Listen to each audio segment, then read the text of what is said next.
बिस्मिल्लाहिर्रहमानिर्रहीम। अस्सलाम वालेकुम। स्क्रीन बोलती है सैयद अब्बास आपसे मुखातिब हूँ। बात करते हैं अपनी 20 दिसंबर की।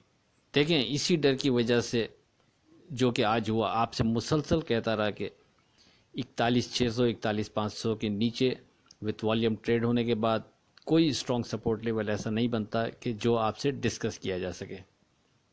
आपसे एक दफ़ा फिर कहा था कि जिस तरह 41,600 41,500 के बाद जब तक मार्केट अब दोबारा इसके ऊपर नहीं जाती, कुछ नया होने वाला नहीं। इसी तरह 20 दिसंबर के फोरकास्ट में भी आपसे वाज़े कहा था कि जब तक मार्केट 41,100 के ऊपर नहीं जाती, कुछ नया होने वाला नहीं। और सेफ ट्रेड के लिए आपसे वाज़े कहा 40,800 के पर फोकस रखें, उसके नीचे विथ वॉल्यूम ट्रेड पर बेहतर है। मार्केट ने 41,037 का हाई बनाया और फिर गिरकर 39,533 का लो बनाने के बाद क्लोज 39,764 पर हुई।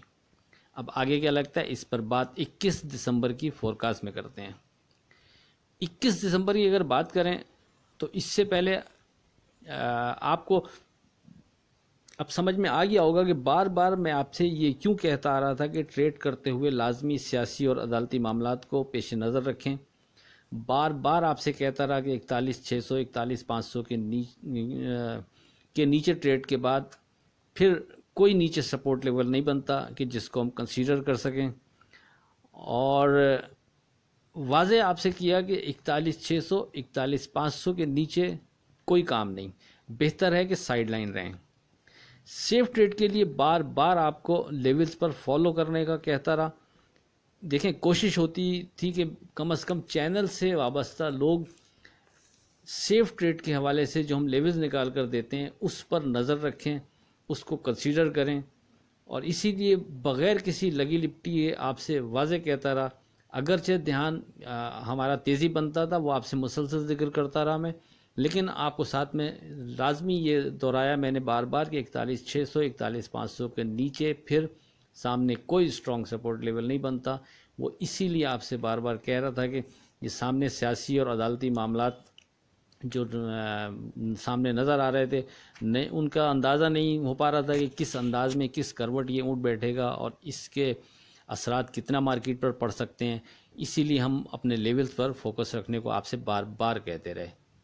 बहरहाल अब अगर पर्टिकुलर 21 दिसंबर की बात करें, देखें अभी भी जो ये सामने आपकी चीज़ें हैं, अब ये कल क्या फ़ैसला होता है, कौन इसमें जीतता है, कौन यानी इसकी गवर्नमेंट बरकरार रहती है परवेज़ इलाही की और ये अपने तौर पर फिर असम्बली डिज़ोल्व करते हैं, या इसकी जगह नून लीग और पीपल्स पार्टी और काफ लीग का चौधरी शुजात मिलकर कोई सेटअप सामने ले आते हैं।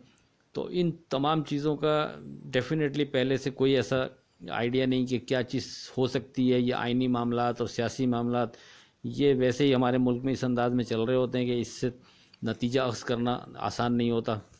बहुत सारी चीज़ें हिडन इसमें चल रही होती हैं। बहरहाल अगर मैं अमूमन सियासी गुफ्तगू से परहेज़ ही करता हूँ, इस हवाले से कोई गुफ्तगू नहीं करता, लेकिन इस सिनेरियो में जो चीज़ एक दो जुमले ज़रूर बोलूँगा कि अगर तो कोई ये सोचता है कि ये जो आए हैं अदम एतमाद की तहरीक यानी लाने के बाद वो इस वजह से लाए हैं कि अपनी करप्शन को छुपाने के लिए लाए हैं, तो फिर बिल्कुल इसी तरह जो दूसरी तहरीक इंसाफ वाले हैं वो 2-4 दिन इंतज़ार नहीं कर सकते कि उसके बाद इलेक्शन तो हो ही जाएंगे, तो क्या ज़रूरत है इतना शोर मचाने की। तो फिर वो समझ में यही आता है कि फिर ये भी यही चाहते हैं कि जल्दी से इलेक्शन हो जाए ताकि हमारी चीज़ें सामने ना आ सकें और वापस हुकूमत जो ही एक्सपेक्ट कर रहे हैं कि हमारे हाथ में दोबारा से आ जाए। तो कहने का मकसद ये कि दोनों तरफ से फिर वज़न बराबर बन जाता है। बहरहाल इसका सारा नुकसान मुल्क और मुल्क की आवाम उसी को भुगतना पड़ता है और उसी को होता है। ये बड़े लोग तो सारे इनका नहीं समझ में आता कि इनके रोज़गार क्या है, इनका तरीका है और इनके घर कैसे चलते हैं। बहरहाल हमें अपनी दाल रोटी चलाने के लिए डेफिनेटली इस मुल्क की जो आवाम है उसको अपने ट्रेड से वाबस्ता रहना पड़ता है, लेकिन स्टॉक जैसी जगह में ये सारे मामलात और इनका मुसलसल रहना नो डाउट बहुत ज़्यादा तकलीफ होता है। बहरहाल इन तमाम चीज़ों के बावजूद हमने रहना इसी मार्केट में होता है, तो उसके लिए हमने अपने हिसाब से फिर बेहतर अंदाज में जो भी सेफ़ ट्रेड कर सकें हम उसको मद्देनज़र रखते हुए ट्रेड बनानी होती है। तो अब बात करते हैं पर्टिकुलर 21 दिसंबर की। देखें 21 दिसंबर के लिए बिल्कुल सीधी सी बात, अगर तो ये सेटअप बरकरार रहता है, ये सेटअप से मुराद ये गवर्नमेंट चलती रहती है और पंजाब के मामला हल हो जाते हैं और अगले इलेक्शन की तरफ हम लोग नहीं जाते, तो फिर मेरी नज़र में तो मार्केट में तेज़ी बन जाएगी।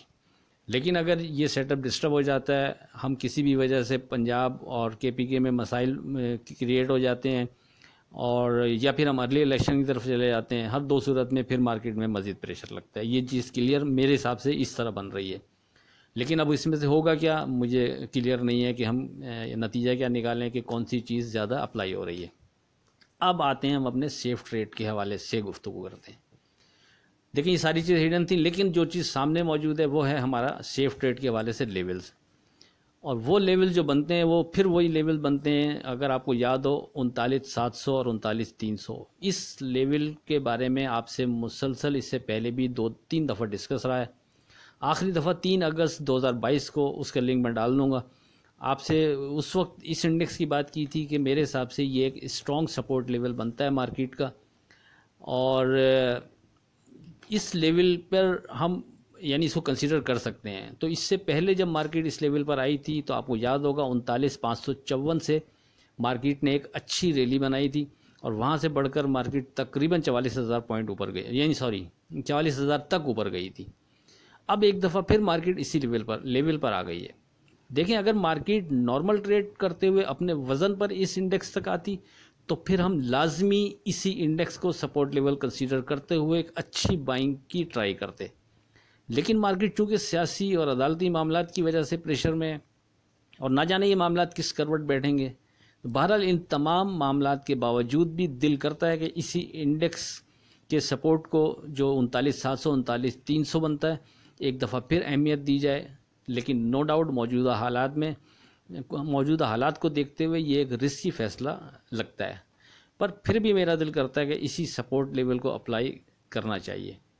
देखिए जिस तरह ऊपर के लेवल पर आपसे कहता रहा कि फ़लाँ इंडेक्स के नीचे एहतियात करें और ये कि इसके नीचे कोई काम नहीं, अब बिल्कुल इसके उलट ट्रेड करने को दिल करता है।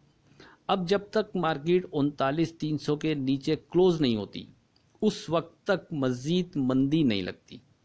अब ये अपनी अपनी ताकत पर मुनहसर है कि कौन कितना रिस्क ले सकता है। बहरहाल सियासी और माशी हालात, आने वाले दिनों के अदालती मामलात और मार्केट के प्रेशर और सियासी मामलात, इन सब चीज़ों को अगर हम एक बास्केट में डालकर उसमें से कोई एक चीज़ निकालें तो बहरहाल 39,300 की क्लोजिंग हार को सामने रखते हुए बाइंग करके ट्रेड करने को मैं फ़ौक़ियत दूंगा। अब अगर आप में से कोई ये रिस्क ले सकता है और मार्केट की ट्रेडिंग इसको अपील करती है तो वो 39,300 के नीचे की क्लोजिंग हार को सामने रखते हुए ट्रेड बनाने की कोशिश करना चाहे तो कर सकता है। कम से कम मैं पर्सनल ट्रेड में अब इसी क्लोजिंग हार को सामने रखते हुए ट्रेड बनाने को तरजीह दूंगा। और ऊपर अब जो रेजिस्टेंस लेवल बनता है वो 40,300 बनता है। जब तक मार्केट इसके ऊपर नहीं जाती हम नफ़ा बुक करते रहेंगे, मतलब नीचे बाइंग करते रहेंगे 39,300 की क्लोजिंग हार को सामने रखते हुए, और 40,300 के करीब जब तक मार्केट इसके ऊपर ट्रेड नहीं करती हम नफ़ा बुक करते रहेंगे। इसी अंदाज में इस ब्रैकेट के अंदर हम ट्रेड बनाने की कोशिश करते रहेंगे। मैं कम से कम इसी तरह करूँगा, आप लोग अपने हिसाब से इसको देख लीजिएगा। जिसको जो चीज़ अपील करे वो इसको उस तरह अप्लाई कर सकता है। अगर दो जुमलों में मैं इस पूरी बात की समरी करूं तो अब 39,300 की क्लोजिंग से पहले मार्केट में मंदी नहीं है, यानी मज़ीद मंदी नहीं है, और ऊपर 40,300 इस स्टेज पर स्ट्रॉन्ग रेजिस्टेंस लेवल बनता है। मज़ीद नई तेज़ी के लिए 40,300 से ऊपर विथ वॉल्यूम ट्रेड ज़रूरी होगा। आप कह सकते हैं कि अब जो मार्केट का ब्रैकेट बनता है वो 39,300 और 40,300 का बनता है। ये तो टेक्निकली जो लेवल्स के हवाले से बात है वो आपसे हो गई। इसमें डेफिनेटली जिस वजह से मार्केट नीचे आई है उसको लाजमी हम मद्देनज़र रखेंगे और उसको अहमियत देंगे। वही ये जो मामला चल रहे हैं सियासी मामला और आने वाले दिनों के अदालती फ़ैसले, इसको बहरहाल आप अपने हिसाब से यानी मद्देनज़र रखें कि किस फैसले की बुनियाद पर आपको मार्केट कैसी लगती है। हम जिस अंदाज में मार्केट को देख रहे हैं कि अगर ये चीज़ पॉजिटिव हो जाती है तो फिर हमारे लेवल्स अपनी जगह स्ट्रॉन्ग काम करेंगे।